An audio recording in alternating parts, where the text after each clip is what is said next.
Assalamualaikum warahmatullahi wabarakatuh. Saya kira dua masalah besar yang sekarang ya aktual ya di masyarakat kita semua, itu soal MBG yang dalam negeri ini kan, itu programnya Prabowo Gibran saat kampanye kan, yang sebelumnya makan siang gratis apa itu, kemudian jadi makan bergizi gratis ya dirubah, dan ternyata itu kontroversial itu, dan sepertinya menjadi fokus program seluruh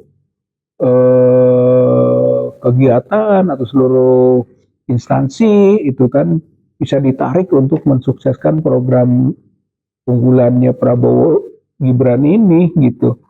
Dan ternyata kritik-kritik juga tajam gitu ya, termasuk juga peluang-peluang terjadinya penyimpangan-penyimpangan dari proyek ini gitu. Dan bahkan sudah ada korban, ya, korban keracunan, ribuan lagi jumlahnya orang yang kena keracunan. Berarti bergizinya di mana gitu kan.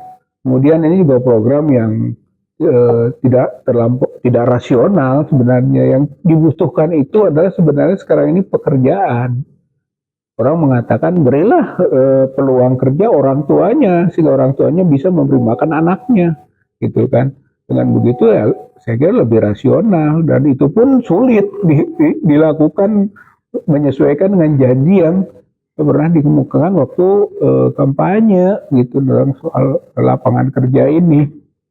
Tapi kita juga lihat ada fenomena pengkritisan sampai ke tingkat para mahasiswa, kasus BEM UGM gitu kan kemarin, IO itu juga menimbulkan sorotan tajam. BEM dia menyatakan bahwa MBG itu adalah maling berkedok gratis. Artinya ruang korupsi itu besar gitu. Coba saja kenapa instansi-instansi dilibatkan, dan kita tahu iklim yang ada di berbagai instansi itu iklim yang juga korup gitu ya.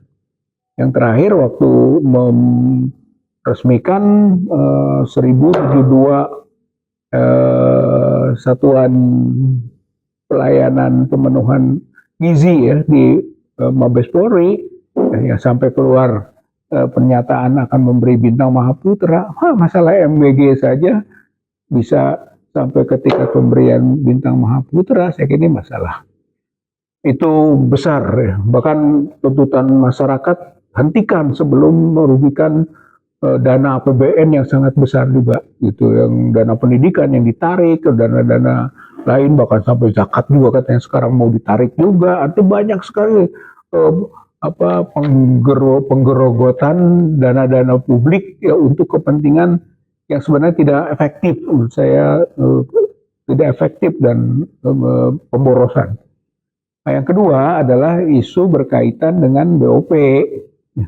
BOP ini konteks internasionalnya atau dimensi luar negeri dari kebijakan Prabowo gitu, yang tentu dengan paket Gibrannya ya gitu, tentu saja tidak bisa dipisahkan. Dan BOP ini adalah perubahan kebijakan dari yang asalnya independen kita menjadi memblok ke Yahudi atau Israel dan Amerika. Kita tahu siapa Israel, kita tahu siapa Amerika.